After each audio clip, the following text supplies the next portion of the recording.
Well, the vice president arrived in Grand Rapids last night after holding a rally in Wisconsin, another battleground state. 13 on your side political reporter Josh Alberta is covering Harris's speech today and joins us live there from the rally. Josh, Kent County, and it's important to both candidates. What do you think Harris will focus on today?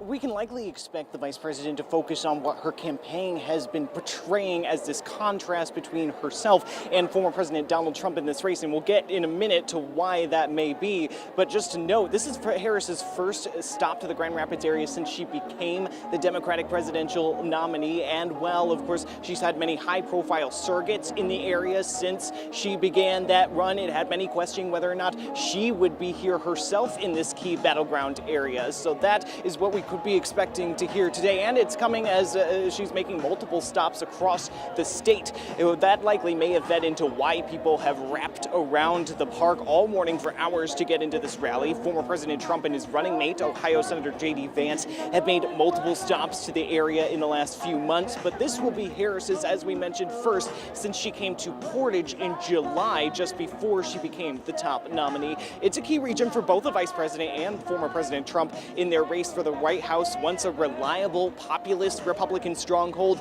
has become now a widely considered bellwether battleground county in the last few cycles. If you'll remember, President Biden was only the second Democratic presidential nominee in decades to carry the county, behind Barack Obama in 2008. The visit also coming on the heels of visits to other parts of the Midwest, as you mentioned, including Wisconsin yesterday. We are entering the home stretch. And this is going to be a tight race until the very end. Look, we are the underdog, and that's why we are, and I am campaigning to earn every single vote. As to why we could likely expect Harris to lean in heavily on that, what they're painting as this contrast, is because polls have continued to show, both nationally and especially here in Michigan, the race getting down to the tightest of wires here statewide in this key battleground state. So we'll have a full breakdown of her pitch to voters in this final stretch of the election here in Grand Rapids, coming up at 5 and 6. But for now, live in Grand Rapids, Josh Alberta, 13 on your side.